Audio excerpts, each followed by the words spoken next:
also a website called handgunlaw.us. That, you can go into that website, you can click on any state there, and it'll tell you who they have reciprocity with.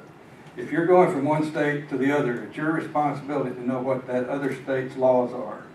You can't do something and turn around and say, oh, I'm from Georgia, that's the law in Georgia. They don't care what the law in Georgia is. The law that you're following has to be the one in the state that you're in a reciprocal state. Now, I always go, if I'm going from here to Texas or somewhere, I go through that hit each state, and I print out the laws and check them to see what I have to do differently when I cross the state line. It's a pain, but it beats a couple days in jail or more. And we were discussing this, sitting in the back earlier, is, you need to educate yourself. Anyone, I think people who are going to get a carry permit are going to be educated on it. And I understand some parts of it may be confusing. You just have to read through it and understand it. But then it becomes an issue when you're going into another state. You have to be familiar with their part of it too. So it can be confusing and frustrating at times, I'm sure. And you can contact us anytime you want to. If you have a question about any of the laws, we'll answer them for you, and we'll see that you get the proper answer and go from there. And I can't remember. Were there any other issues that we didn't cover? What does the weapons license cover? Oh, well, right now we're trying to get it changed, but it does cover knives with a blade length of 5 inches or more. And I forget what all's in there, but there's a bunch of things in there that's now defined as a weapon, but a knife with 5-inch blade or more is now a weapon. So you couldn't be arrested for carrying it, but you might be arrested for carrying it in this building. What about auto knives? As far as I know, there's no law in the state of Georgia against it. I'm not sure about that. There could be some municipal codes. One of the things that we're trying to do with knives is the same thing that we have with guns, and that's a preemption code.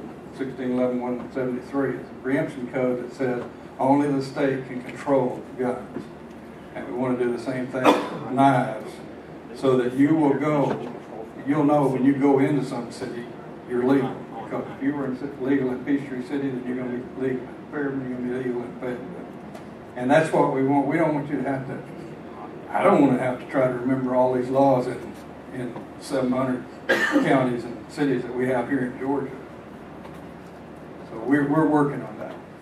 The state's definition here, weapon, is knife or handgun.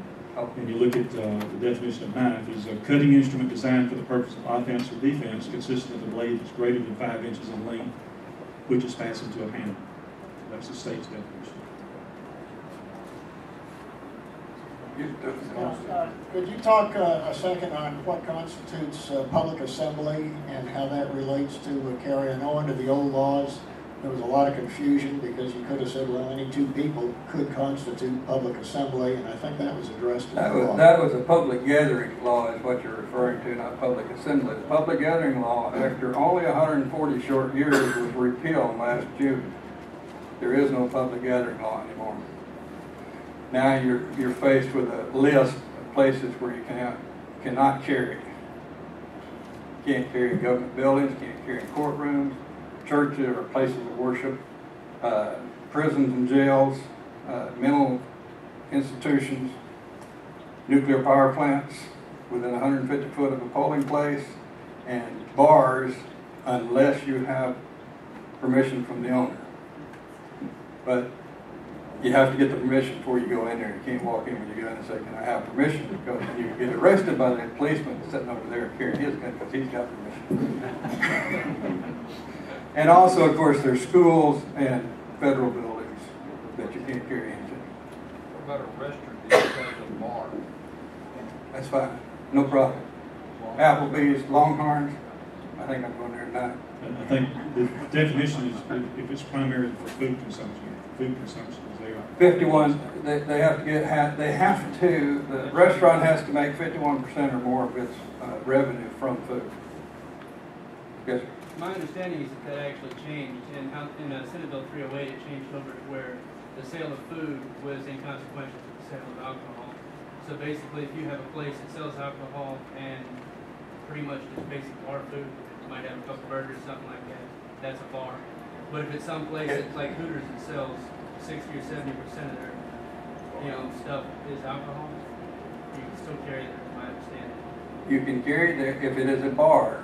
The state determines what the definition of the place is. They have a license. They're licensed for a bar, they're licensed for a restaurant, they're licensed for a tavern.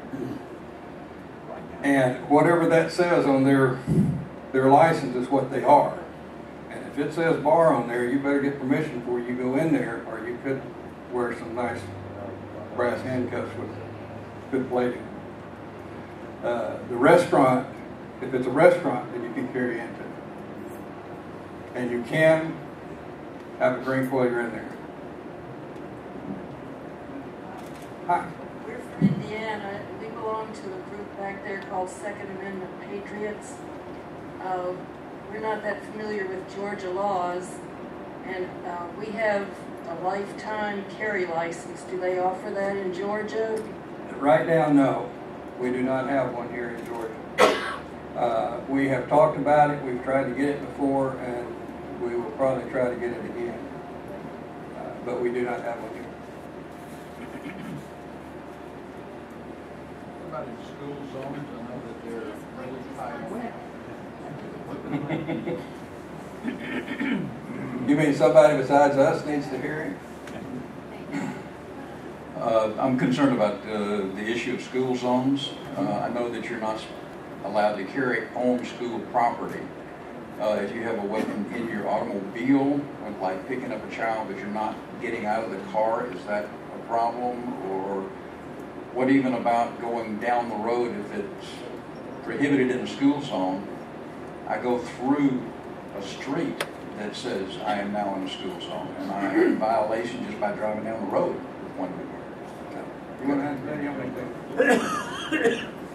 You probably did the highlights, but I can give you details. Basically, no, yes, and that part changed, if I'm not mistaken, the 1,000-foot rule, that changed. The 1,000-foot rule is gone as far, but that only had to do with carrying. If you're driving through, if you're transiting through the school zone, there hasn't been an issue with that for some time in the state of Georgia.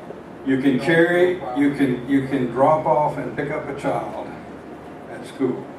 Now, if you look at the way the law is read, although I don't have the guts to do it, but if you look at the way the law is read, you can get out of your car with your gun, walk with your child to school and turn around and come back and get in your car. I don't have the guts to do it because somebody may have the guts to take me to court and I don't have the money to pay. But legally, you can do that. But we tell everybody, just drop them off. If you're going inside, one of the things that changed, we got rid of the 1,000-foot rule. It used to be if you were within 1,000 foot of a school, then you were committing a felony. And we got rid of that. And now you can carry a weapon, leave the weapon in your car on school ground to go to a game, whatever. But it has to be locked in your car. Don't get out of the car and carry it in your hand and put it in the trunk, because again, you could be in violation of that law. However, now under 308, instead of it being a felony, if you should get caught on school property, it's a misdemeanor. But a misdemeanor in the state of Georgia is still up to a year in jail and or a $1,000 fine. So I still don't take mine over there. That's misdemeanor first offense, isn't it?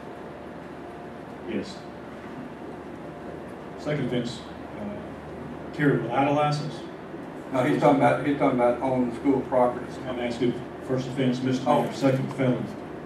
I don't think so, but I'm not sure. I can look and see, but I don't believe that that's the case. Sheriff, I think if you're otherwise in a position where you could have a license but you don't, first offense is a felony. If you don't have your license, that's true. If you do have it, it's a misdemeanor second offense. Either way, it constitutes felony. So it's not confusing. Extremely confusing. So for the prosecutor, it's still confusing. Yes. I looked at it today, and I'm still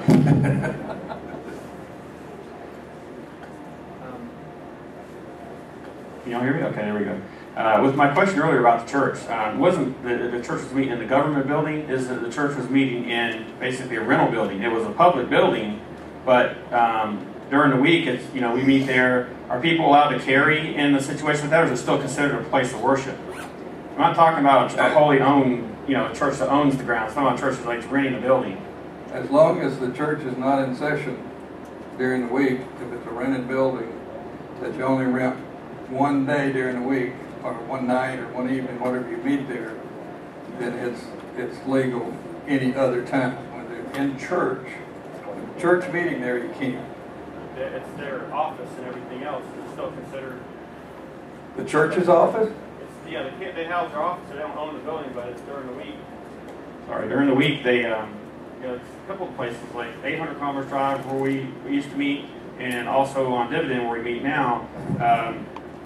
You know, they have church on Sunday, but they rent the building. It's just the offices during the week. So is it only considered a place of worship during the worship hours or off hours too? Like the Bridge in Peachtree City is a community center. Can you carry in there off when they're not having church? They have church there on Sunday, but during the rest of the week they play basketball and that other stuff. So that's confusing. If they rent the building full time, then it would be considered a church. So if they just, I think the first place you described, it sounds like, and I agree that they're